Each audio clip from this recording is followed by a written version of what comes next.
So hi, everybody. I'm Bill Cavers. I'm with the Darien Advisory Commission on Coastal Waters. And we are sharing our regularly scheduled meeting tonight to have a special session with Parks and Rec Commission. Thanks to Commissioner Lori Bora suggesting it on a matter that's, there's one more person, Patty Boomgardner.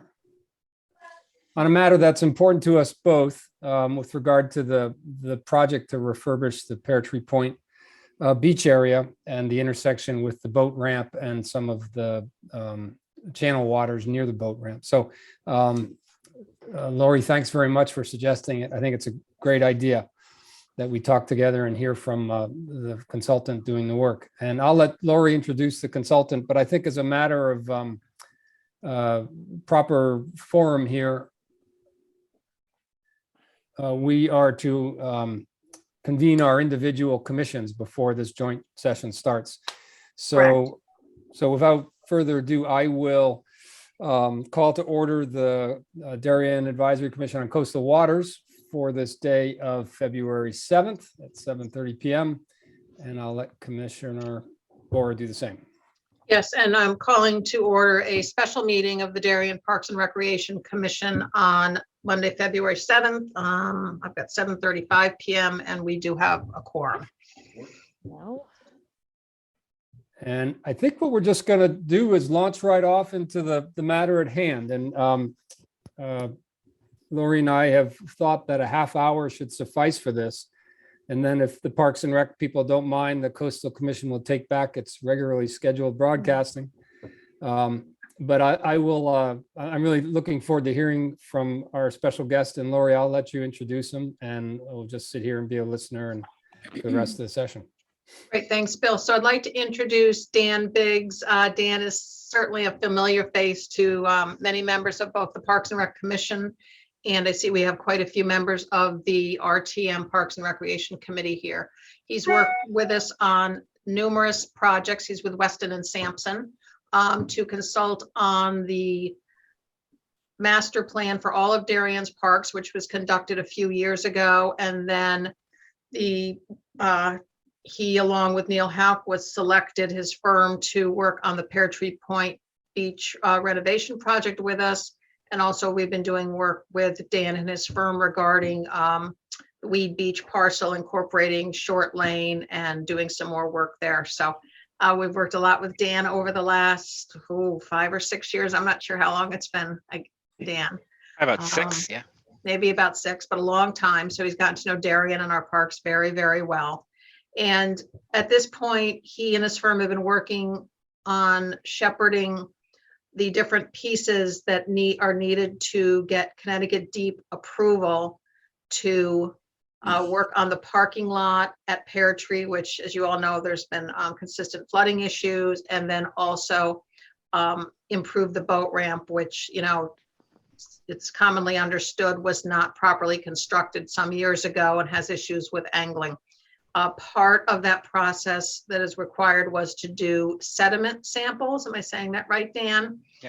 And recently, Dan met with myself and Mike Spro, who is the chair of the Pear Tree Building Committee, regarding the results of the sediment samples, which were not really what we had hoped for. So it's fairly technical. So I asked Dan, and he very graciously agreed to make a joint presentation to the two groups so that he could explain, hopefully in plain language, but with some level of detail, what the samples revealed and the implications for the boat ramp project and any potential dredging that might want to be done in that part of the harbor. So I'm going to turn it over to Dan. Thanks, Lori. I'm going to share my screen here. Hopefully everybody can see. Well, thank you everyone for having me tonight. So as Lori mentioned, I'm Dan Biggs with Weston Sampson. We're the consultants doing the site components of the Pear Tree Park project. And tonight I'm going to share with you a little about update from our discussions with the Army Corps. For those of you that may or may not be familiar with the project, Pear Tree Point Park has many components. Just really to highlight at a high level the land side aspects. There is a reconstruction of the parking lot. There's a proposed picnic area, a wetland restoration on the harbor. As Lori mentioned, a reconstruction of the boat ramp.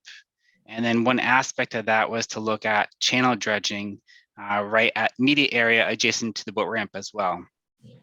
So as a part of that channel dredging, we've been going through the COP process, and I'll run through what this means. It's a certificate of permission with the Connecticut Deep. As an aspect of that, they engage with the Army Corps of Engineers that we have to look at anything that's going to be pulled out of the channel area to be dredged, which is basically sampling, as Lori mentioned. So when we start with the channel dredging aspects in particular, that's one component of the COP, but the Corps really requires us to analyze and identify what that sediment consists of. So they have us do a sampling analysis plan. We actually went out and extracted 13 sample locations. That then goes to laboratory, a certified lab by the Army Corps for the results. They look at basically all the components and aspects of that sediment. And from there, they have a conversation with us about what the findings are. They then ask us to do some mixing of the samples to verify any concentrations of the sediments. And then they issue a formal suitability determination. And that's really where we are at this point in the process. As you can see from the slow diagram, the gray is what's been going on right now. And once they issue that suitability determination, that's one aspect of the COP that gets forwarded to DEEP. They then sign off, and then the COP is then submitted for the entire project. So this is one aspect of the project in itself that we're just focusing on right now. So let me run through what this means in terms of the dredging aspects, and I'll come back to this approvals here. So the project area, Pear Beach, down here below is the boat ramp as it is today. We have the boat club and all the slips, the Goodwives River coming down, and then the beach is here further down at the bottom side. So when we first looked at this process with the Army Corps, the first thing they say is that you can't have any new dredge area. It can only be areas that are previously approved for dredging within the harbor area. As a result, to see from the map, the area in the green is what was previously approved for dredging, and that's now almost 20 years that it was dredged. So as you can see, it goes from the boat ramp and basically the channel that goes out to Goodwives River and wraps around the slips itself. So this area was previously approved for dredging with a COP, now almost 20 years ago. They did extract out down to 6 feet or so below the water surface, and that's what the allowable, what can be permitted for any future dredging at this location. So as we're going through this area, and you can see here, it's basically the channel out to the Goodwives River. We started the process, and we were basically focusing on here right by the boat ramp, but for efficiency purposes, we had samples pulled for the entire previously approved dredge area. Due to efficiencies of being in the field, getting those extractions, we had them all pulled at once, just to know what the samples would look like in one bigger picture. The area of this entire volume here would be about 3,300 cubic yards from the boat ramp out to the Goodwives River. So when we pull those samples, we have the Army Corps takes the lab results. The key thing that they're looking for is to what are any concentrations of contaminants, pesticides in those sediments? What are the volume of that amount that could then be, are they above a threshold of being detectable limits, or are they below? And the key to that is that if they're below any detectable limits from pesticides, for example, they could be disposed of at the Western Long Island disposal site. This is an offshore location. At one time, there was 3 of them. Now 2 of them have been closed, so there's only the Western Long Island Sound location. Basically, any sediment that's dredged, if approved, can be dropped at this location relatively, say, free of charge. You'd have to pay for a dredging extracting of the sediment, but you wouldn't have any disposal fees into this uncapped facility. So we have the sample tests. They basically looking to see, are the sediments contaminated at the detectable limits or below? If they're below, they would follow this green path down here where they are non-detectable, and then they can be disposed of at the Western Long Island Sound disposal site. If there are detected limits above detectable levels or close to, they can't be disposed of at this uncapped facility. They have to be extracted and shipped off-site or hauled down to New Jersey or Pennsylvania or floated to another location that's approved. So that's Dan, could you just clarify for people where the Western Long Island Sound disposal site is? Yeah, the exact, to say that there's a buoy off of the end of the sound, exact coordinates, I guess, I wouldn't, yeah, but it's fairly off to, off of the sound. I believe it's just due west of Darien towards Greenwich, but it's in the Long Island Sound of a managed facility by the Army Corps. So this is offshore to our area. It's not far at all. Yes. Middle of the sound and Yeah, near to us. more or less. Yes, correct. Yep. So this facility would allow any sediment that was very low or just approaching detectable limits for any of the contaminants. So we have the samples completed, and what the findings were. You see there's areas A, B through F. Area A, which is here in the Goodwives River location, was the only location that would be acceptable into that facility for disposal. All the others, B through F, did have low or detectable limits of pesticides in those sediments. So as a result, basically they can't be disposed of, or likely can't be disposed of at that Western Long Island Sound disposal facility. There is a chance, minimal chance, that if additional testing were completed, and it's fairly expensive testing, that they could be approved, but likely from talking with the Army Corps, they do not foresee that that would be a probability at this point. So any locations of extraction, B through F, would have to then be disposed of at another facility, either a landfill or another approved facility on land somewhere else. So with those results, now we know the bigger picture of the whole area that could be dredged. As a part of the Pear Tree Park project, we're looking to see if possibly only dredging immediately at the toe of the boat ramp itself, which is in generally F, D, and E of the general areas down here. So looking at that, we put together quickly a bathymetric survey, the colors with the darker colors being the deeper areas currently, the lighter areas being the more shallow areas. So you see the boat ramp down here at the bottom, fairly shallow, about -3. Again, fluctuates with the tide, obviously, but this is per NAVD data, just on what they currently look like. Then there's a low spot here, about -6, which is basically the elevation that you would like to have. And then coming back out as you wrap around the Darien Boat Club, there is a more shallow area of -4 and -3 before getting out to the Goodwives River location where it's deeper. So looking at the whole area, you can see the whole, that's the same area that's previously approved for dredging. Any extractions of any of this area or by the boat ramp would have to be extracted and removed at an off-site location. So in general, those samples would have to go to the top flow diagram. They would not be allowed at the Western Long Island disposal site. It comes with a price tag. So in order to extract any of these shallow areas, which is about 1,700 cubic yards of volume, you're running between $400,000 and $700,000, just as a ballpark cost we have from a dredging contractor. So this is just for the areas in this immediate area right here, F, D, and E.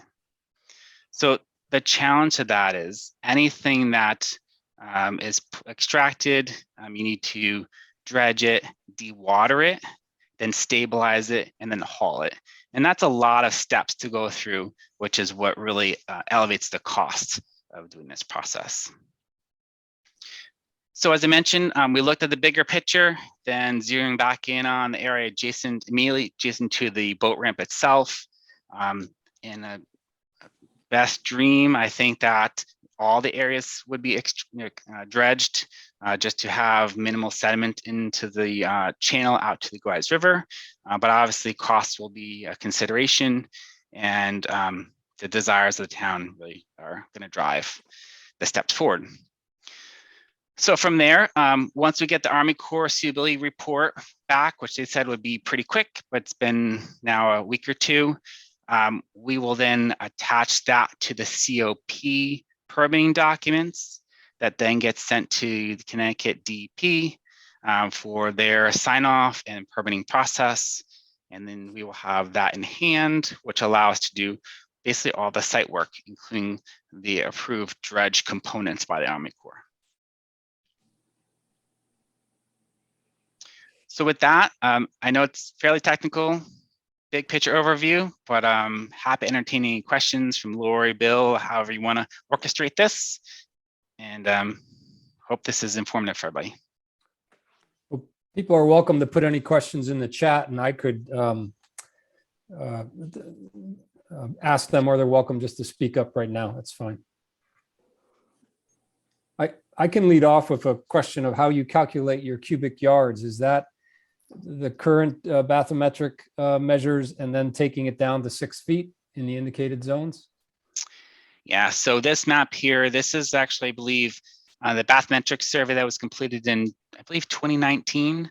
And from here, these are basically contour lines that we are able to calculate on the computer, getting down to that -6 elevation.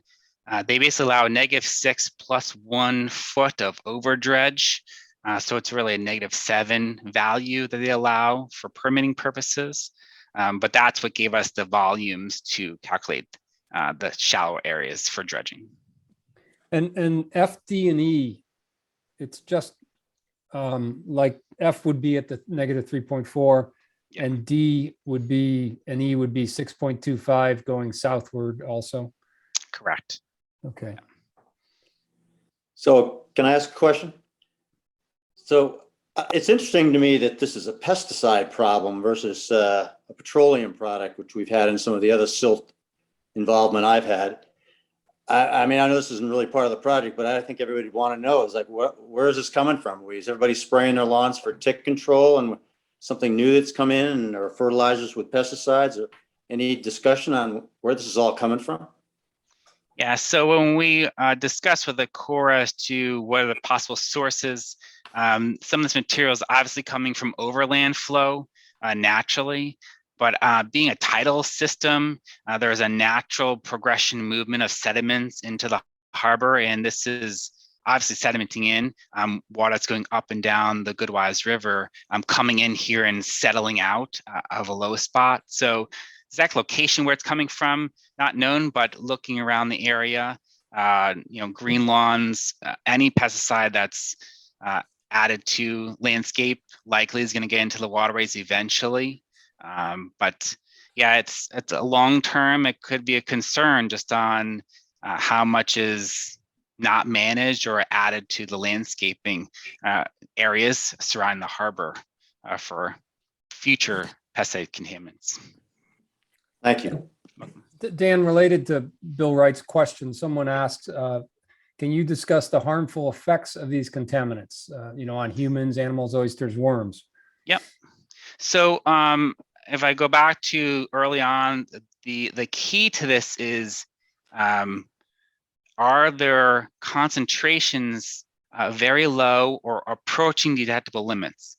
So you remember the intent of pesticides is to eradicate pests in the landscape. So their intentions are to kill those small organisms. So in the Army Corps and their analysis, they're basically saying you have to have clean sediment because in an uncapped location, they are basically disposing of the sediment and it flows down into this uncapped location. They don't want to kill any organisms that it could cross paths with at the disposal location. So in terms of eco risk, it's harmful in terms of the benthics and the organisms that are in the water when they are disposed of. But there are very low concentrations relative to what we would see in our lawns or what we have in our landscape spaces from a land side pesticide application. So that to me says that there's really not a worry on an environmental basis. This is more a worry of an economic basis. Should we want to dredge more rather than less? More or less, yeah. So the sediment is settled.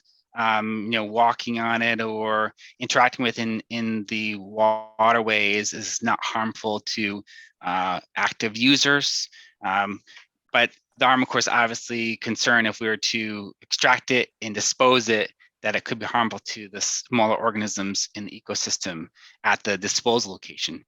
Any disposal site on land where this could be taken to a landfill or elsewhere, these values are relatively low, so they don't really have a concern with it being brought there and properly disposed of. But yes, economics is going to be it's a factor because there's the cost to extract, to dewater, and then to haul and store and accept at a disposal site. There's a dollar to all those steps. Yeah, I guess I was just thinking the environmental consequences in our local river and at our boat club. But the concentrations are the big issue when you put them out to the disposal site. And so that's our backyard also, if you will. We have a couple more questions here. Someone asked, what are the factors that determine the price specifics from 400,000 to 700,000? Anything we can do to help keep the costs on the lower end of this range? Really, so there's some things that there's efficiency of dredging for any construction activity. Almost the more you do to get the better value at once is going to be beneficial. So when they mobilize to extract, if they can either reach with an arm for an excavator from the land and then extract it and with one sweep dump it on land, that's efficient. If you're going to extract from the water, you would want to be able to fill up one barge, not use half a barge, because you're going to pay for the whole barge no matter what. So those are efficiencies that really we should be aware of so that when we do this activity, it's done with one clean sweep. In terms of what we can do elsewhere, it really comes down to the dollars and when it's extracted, using the land area to dewater efficiently, and then hauling onto a truck or a boat to float it down to a acceptable facility. Most of them are New Jersey and Pennsylvania at this point. We've got some more questions that all surround the dredging. And I'm not sure, Dan, if these are all in your camp. I think they flow over into the Coastal Commission. So someone asked, but I'll let you chime in to add depth. Someone asked, could you please ask about the likely lifespan of the dredging project based on sediment flow and how many years we will have to redredge? I'd just like to say, I believe I came to the Coastal Commission around 1994 or so, and I think that the whole harbor channel had been dredged just several years before, early 90s, by our predecessors at the Coastal Commission. And since then, it hasn't been dredged. So it's quite a long time ago that the harbor channel was dredged. And we have, for the last about 11 or 12 years, undertaken every 3 years a survey of the depths of the channel. And we sort of keep an eye on the situation in the harbor that way to know when we should be ready to raise monies to dredge, get monies allocated from the town and others. And what we've seen basically is that there's a slow filling up. That's true, but sometimes there's a scouring out in certain places where storms come in, and we've obviously had some big storms, and actually make the channel deeper. But what's been annoying is that there are some hot spots in the harbor where it just seems to get a little shallower every year. And I would say the sample areas C and B by the boat club and for these this study are a couple of the areas that we've been irritated by, if you will. There's another one or two out in the harbor. Yeah, that's the -4.3 and -3.6. And so that was one of the things that had sparked our interest in trying to have dredging alongside a Pear Tree Point refurbishment project. And the other 3.4 depth at the end of the boat ramp is with regard to efficient use of the boat ramp itself, having depth of water there. That probably exhausts my knowledge on dredging. Dan, glad for you to offer anything. It's pretty close. I mean, we were looking back as to when the last permit was pulled, and that was, I think, maybe 1989, if I'm remembering correctly, ish. So it's been a number of years, and like you said, you might get one storm that successfully removes one of your high spots, but it's going to dispose of it somewhere else. So the sediment does flow and shift, but in general, we're seeing 20, 30 years plus or minus to when you need to actually extract and dredge some material. Right. So I can veritably say, because I'm a member of the boat club board, we dredged in 90, and then we dredged again 10 years later in 2000, going into 2001. The whole footprint of the boat club was dredged in 2001. Now, after 2000 or so, they had implemented the new catch basins up on the highway, and that sand stopped coming in and filling in. So we've actually gone 20 plus years on that last dredge right now. And we're starting to get a little bit shallow at the end of our B dock. So Nice. I'd forgotten you had done a separate one, Tom. Here's another question. Can we assume that if there's no change in the use of pesticides on land in Darien, in the future when the town dredges, it will again be faced with a disposal issue and higher costs due to heightened levels of pesticides in this dredge materials?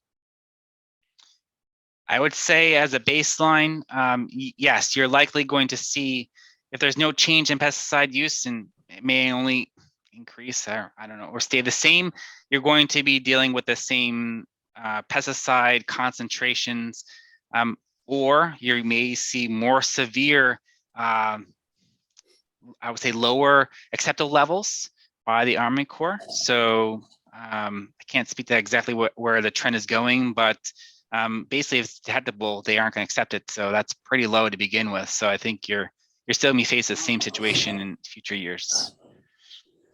There's not a reversibility. Let's say if you cleaned up the town's runoff to the best possible practice, that over time, what is residing in those stiller waters behind the boat club might flush out? I don't have any fact as to if that's true. Yeah, because we don't necessarily know it's coming right from lands immediately adjacent to this area. That could be flowing in from upstream or into the harbor from the sound.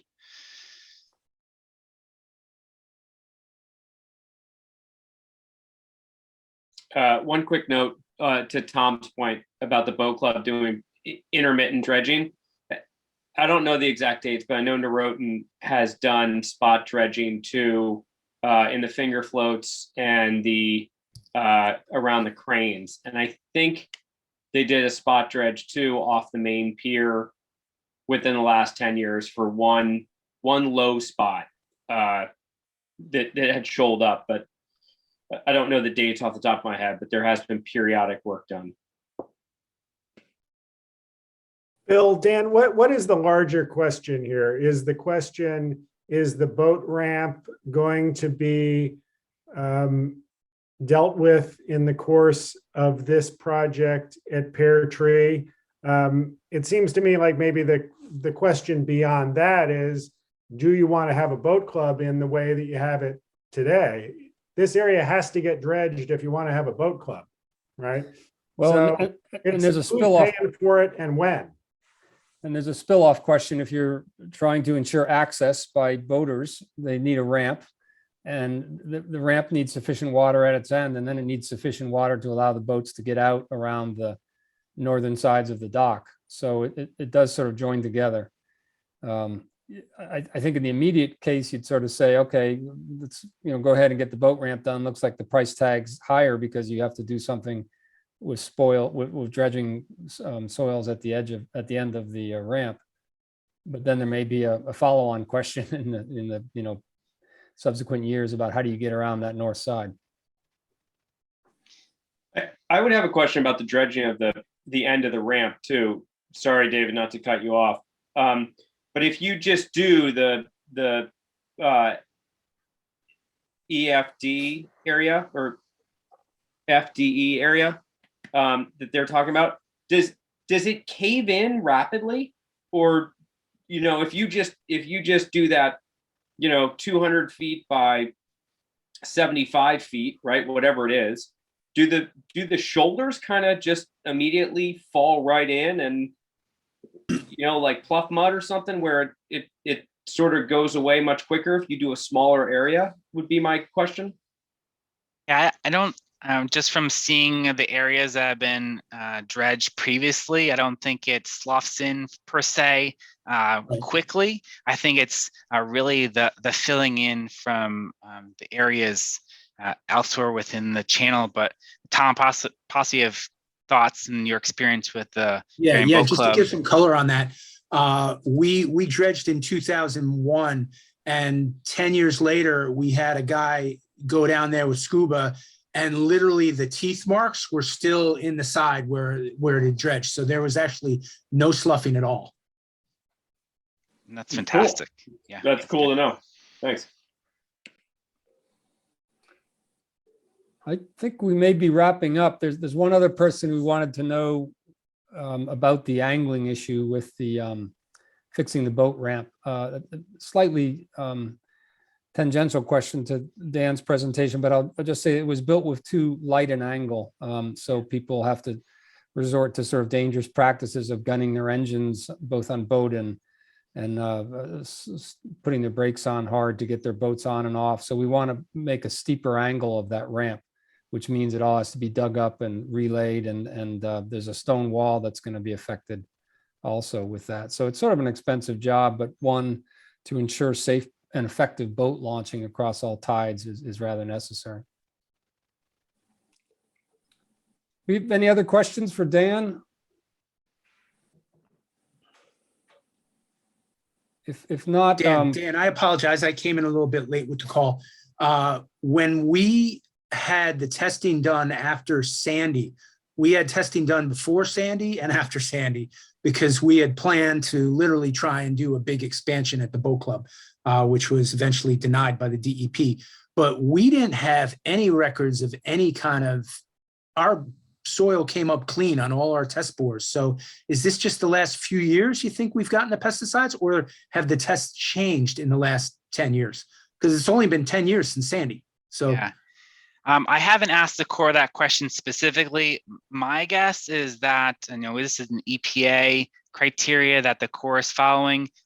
It may be an additional test or testing criteria in the last 10 years that they're requiring in order to spoil the dredge material at the offshore location. Right. Yeah. Because I was under the impression we had like the cleanest fill around. They wanted to like buy our fill to put on top of other fill. So who are you talking to? Let me talk to them. Yeah. Can we still do that? And Dan, someone asked if there's a list of pesticides that were present in the samples, if that's available. And they wanted to know, is that parts per million or billion, how that's measured? I think it's parts per billion, but I would have to look back at the sample results. And there is a list that basically the Army Corps required us to test and just a whole list of materials and elements. And I don't remember all the criteria that, or the parts per million or billion that we had to meet, but they're more or less, if it's detectable, then it's, kind of hit that threshold. would I assume your report would have those listed in the, somewhere in an exhibit in the back somewhere? Yeah, it's a pretty long Excel spreadsheet of all the, contaminants that was even identified or should tested for, I should say. Well, listen, it's almost 8:10. I'm going to suggest, make a motion to adjourn the joint Parks and Rec and Coastal Commission meeting. If, Laurie, if you're okay with that, and if someone gives a second. I guess I can second. I don't know. Yeah. I can't second yours. I can second mine, but you made it, so I'm not sure. Well, I'm not hearing anyone object, so. Yeah, I think actually what I need to do is I just need to adjourn my meeting because you don't want to adjourn your meeting. Fair enough. So I think I need a motion. I can't see everybody anymore, but I need a motion to adjourn the special meeting of the Parks and Recreation Commission. So if I can get that from somebody. One of my members, please. Yes, who was that? Amy During. Thank you, I'll Amy. second Susan Daly. Okay, wait a minute. First, I gotta write this down because I don't think we have anybody else taking minutes. Okay, and then Cara, I saw you on there. You okay? Yes, thank you. Okay, and Kathy, Yes. Janet, Yes, please. and I think that's everybody we had. I don't think there were any other commission members. Oh, I'm here, Susan Daly. Oh, no, I got you, Susan. Oh, you did? Oh, I didn't hear you. Okay. I thought you were the second. Oh, I was. I didn't hear you. Yes, okay. Okay, so I don't think there were anybody beyond that. So, okay, so, all right, so we are adjourned at 8:10. And maybe we're a little out of order, but Dan, I think everybody owes you a big thanks. You gave a great presentation, very clear, and thanks very much for your time and all your information. Yep, thank you very much, Dan. This was very helpful as we can consider the path forward for the extended project. Great. Thank you, Dan. Thank you, everyone. Thank you. Thanks, Lori. Have a good night. Night, everyone. Thanks. Night.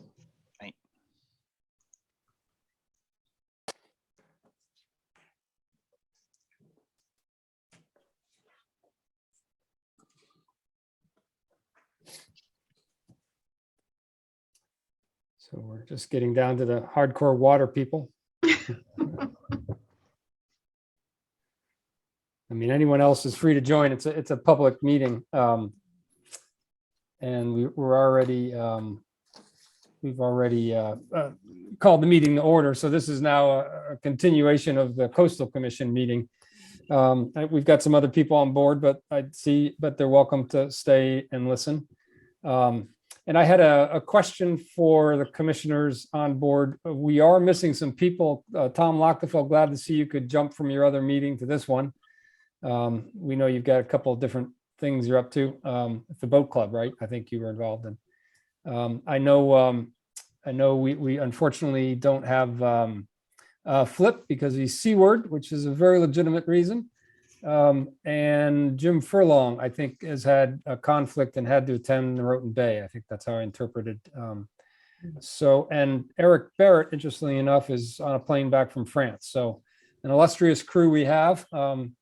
And my question for you all is, we can do a couple things tonight, but one of the things we were going to do that was going to be sort of lengthy and I think of worth was talk about the projects that the project areas and activities that we want to do for the upcoming year. And I feel like we're a little light to accomplish that to the extent we want. That it'd be good for everybody who's a potential volunteer for those activities to sort of be able to explore the ones we've put forward. And my goal was to have this sort of be a good exploratory session with people asking questions. And then over the course of the next week or two, people could get to me via email and discuss what they might want to do, which, you know, can be nothing also, that they're too busy this year to do something. But we'd hope to have enough of a grouping on some projects that we'd come out with hey, let's do these 1, 2, or 3 with these people, and we'd present that to the Board of Selectmen. But again, I'm feeling we're a little light on bodies to have a full discussion, and that maybe what we should do is reschedule for March, where we do not have a meeting scheduled. So just do a meeting in March, and I was going to hope that we might be able to be in person if Omicron rates keep declining. or some people could elect to wear a mask in the meeting room if they'd like. But we have room 119 booked for that reason. And it might be all told a better session with more people and in person. So I'll ask, what do the commissioners think of that? A little informal. I'm in favor of meeting in person, but respect the views of those who are not comfortable with that. I mean, I could say I can reach out to you to try to set a date, and then the week before we all touch base to see how we're doing. If we need to do a Zoom call, I think it would still be better with our full complement of 9 or 10 people, rather than half of us. Okay. Is that Bill, right? You think that sounds all right? Yes. Tom Lockefeld, is that good for you? You'll have some availability in March?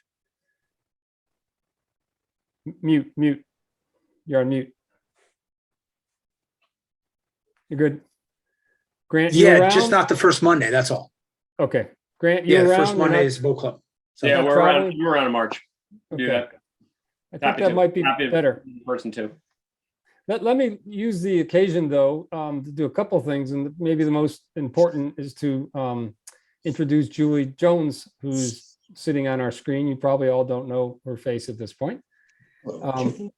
And Julie, I'll let her introduce herself, but she is in the nominating process with the Darien Democratic Nominating Committee and the Board of Selectmen. And you know that can be a bit lengthy in our line of work here. And so I, of course, after she's met with a variety of us, asked her to start sitting in on the meetings, and she's gladly accepted to do that. So Julie, would you mind just giving a quick background of yourself? And Sure. And I appreciate the rigorous process the town of Darien undertakes. Nice to know they care. I'm a 10-year resident of Darien. Last year and a half, I've become a full-time resident of Darien, and I live in the Bay. I'm a motorboater and a sailor. I live next door to Jim Furlong. Just happened to. there's a conspiracy. Yeah. Right. And I'm joining the Roten Yacht Club, or hopefully if they approve me. So I'm on the water a lot. I'm at the beach a lot. I'm also in the process of transitioning from a career as a private equity hedge fund lawyer to a conservationist. So I've been spending the last 2 years taking classes in marine biology, ocean conservation, land conservation, and would love to use some of that knowledge to help out the town of Darien and our beautiful waterfront, keeping it clean and safe for boaters and swimmers and everyone else. Thank you. That's great. I think your background and your interests will fit in really well with us, and glad to have you on board. And I guess not officially, but unofficially welcome. I think that's it for me. This was our first meeting of 2022. It did not have as long a throw as I'd hoped, but I think it's just been people's travel schedules, and I'm going to round up with you all on a date that works in March, and we'll cross our fingers that can be in person. If not, we'll do Zoom. And I think you all got a copy of the PowerPoint, right? And the 5 slides in back, which have proposed activity areas / projects. I thought that represented a really good sort of furtherance of what we might do in the upcoming year. And the answer may just be, we pick just one of those and we focus on it and do it well, or it may be we pick several of them because there's wide interests and we see where we can go. But I think we need to get together as a group, be realistic about our time and our resources, and see what we might accomplish, and have the Board of Selectmen hear that what that goal is, and that'll be what we undertake for 2022, in addition to the usual stuff that comes up like dock applications and the like. So if you all take a look at that and just give it consideration, and I'd be happy to talk more about any given project with anybody. And there's a lot of stuff I think for us to decide as a group. Some of the activity areas were a list of possible things to do under the category. Others were more pinpointed. Really an interesting choice of stuff. So really looking forward to more fuller discussion of that.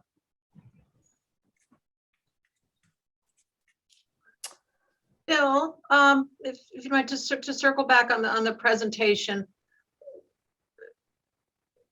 What's or maybe the commission will have to talk about this year, the coastal commission, would you see as the path forward as we continue down with trying to get the approval for the parking lot and the ramp? And then saying, well, while we're at it, do we want to dredge that whole section that Dan showed us or not? How do you see that working its way through the system? Because that's really not completely the purview, or if at all, of the Parks and Rec Commission. So does that fall into the Coastal Commission, or, Tom Lochtefeld, I guess it affects the boat club? I mean, how do you see us working through that process? I'm not completely clear. That's a good question. I could speak on behalf of the boat club. I mean, I was actually really surprised to hear that testing was being done and that this is being considered.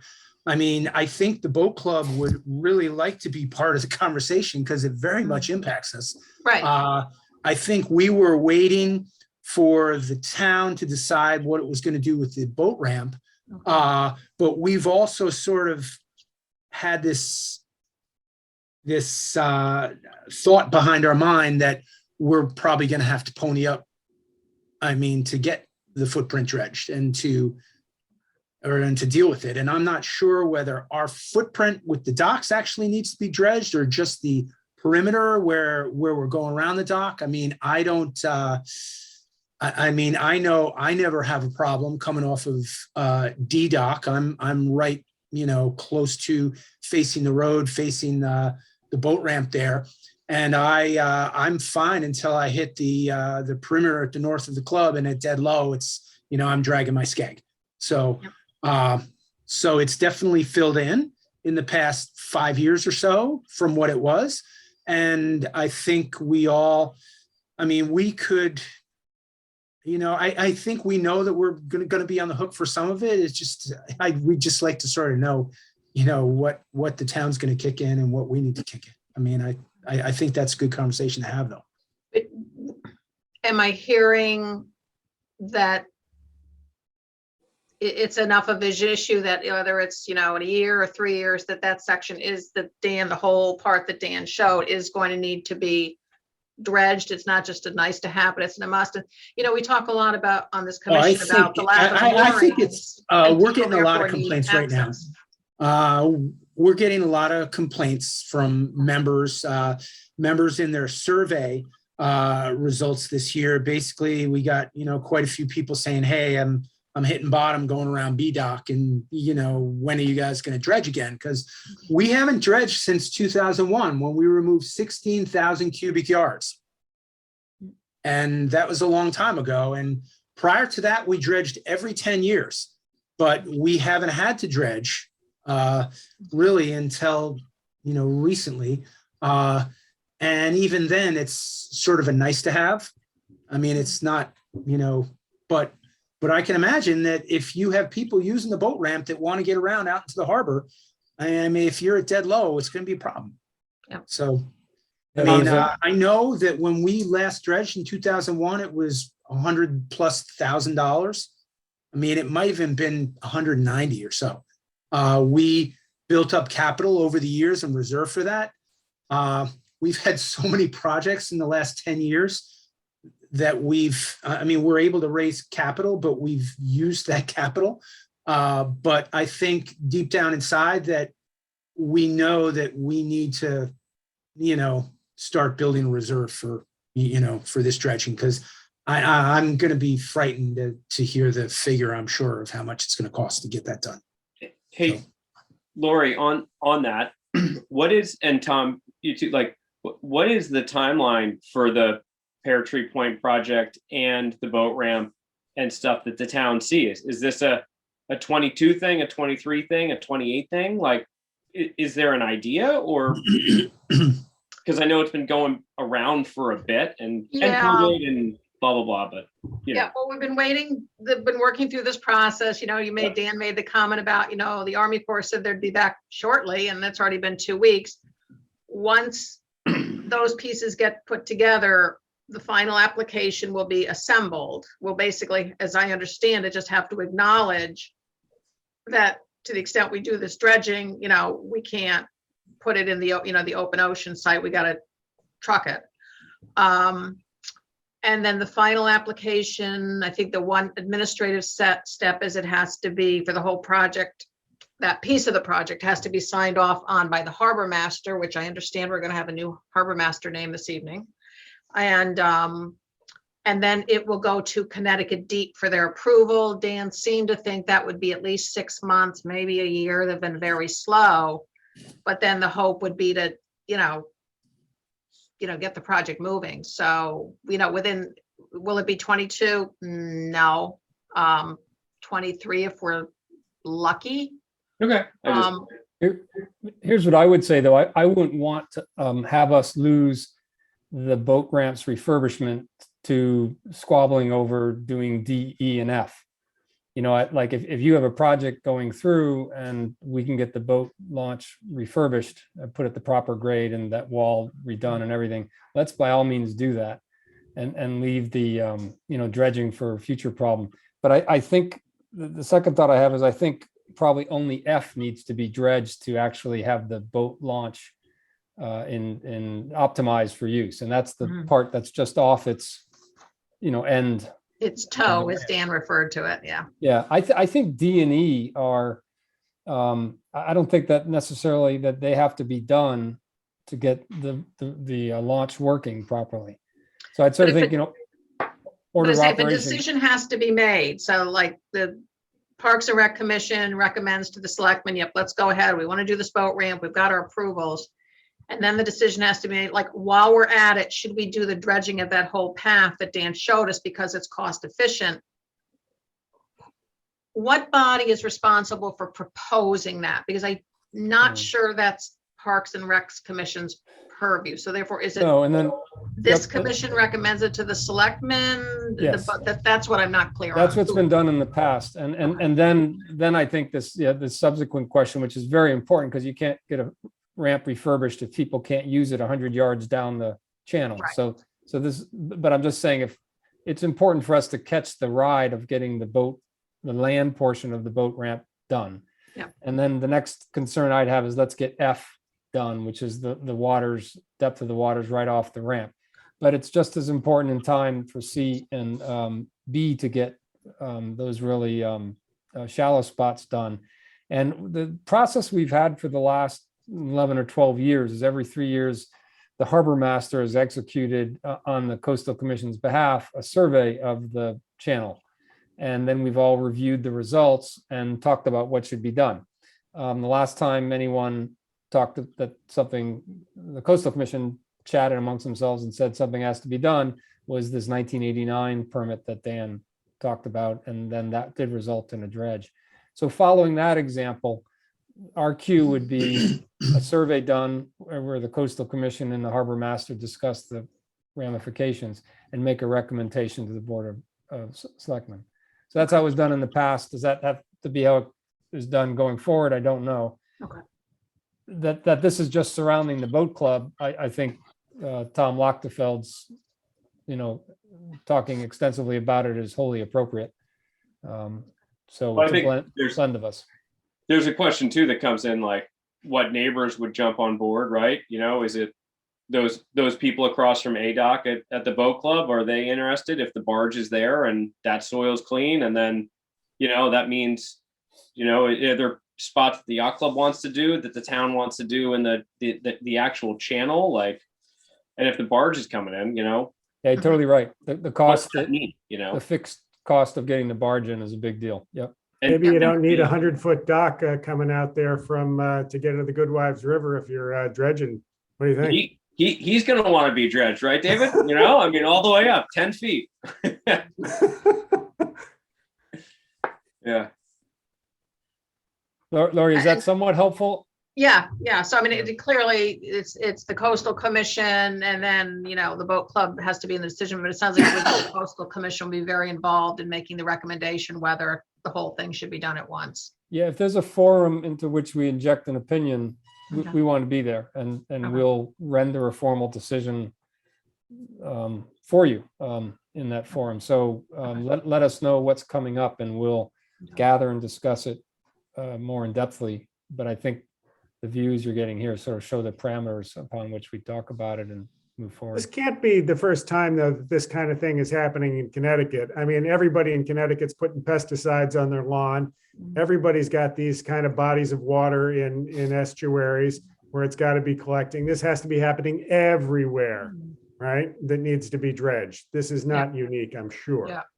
Well, Hudson River, Connecticut River, with, like, you know, cleaning up the super sites and the PCBs in there too. It's the same process, right?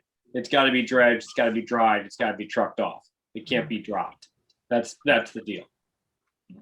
And it's interesting, if it's just right off our shores, it's interesting that, like, if this was Stamford or Norwalk, we'd say, oh yeah, you got to clean that up, you know, or, you know, not put it off our shores. So it's all local backyard.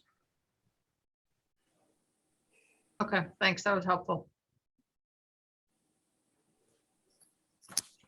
Do we have any other business we might talk about as a commission? Or if I make a motion to adjourn, would someone second? Is Lori's comment correct? Is there a new harbor master being named, or is anything happening on that front? I knew there were interviews this week. They interviewed last week. It's on the selectmen are meeting now. Yeah. And it's an agenda item tonight towards the end of the meeting to appoint a harbor master. So they presumably interviewed, they've had their executive session to discuss their appointment, and presumably are naming someone tonight. And I'll make a note that we inputted to the selectmen's process by giving them a series of questions, and several of you helped formulate those questions, and I sent them in and talked about them with First Selectman McNally. So those were really helpful. She indicated so. So I think that was a good use of our mutual expertise on waterfront matters. Would that appointment be for the 2022 season? That it would be a fairly quick? I think it's effective almost immediately because Yeah, Tom Bell's stepping looking to down. get out as quickly as possible. He's got a boat club meeting to go to. Yeah. Right. Sure. I just was curious on timeline of it. That's great. Glad there's forward progress for everyone on that. It's really nice for us also. We've got these harbor mooring issues in front of us. And really that's an important thing right on the plate of the new harbor master. And we get to sort of work with them and jointly form some better policies and practices. So that's, I think, well timed. All right, so I'll make a motion to adjourn again. And is there a second on that? Second. And vote all to adjourn. There we go. So we'll call this one to a close, and I'll reach out on a March date for everybody, and have a good rest of February. All right. Take care. Thank you. Thanks, Lori.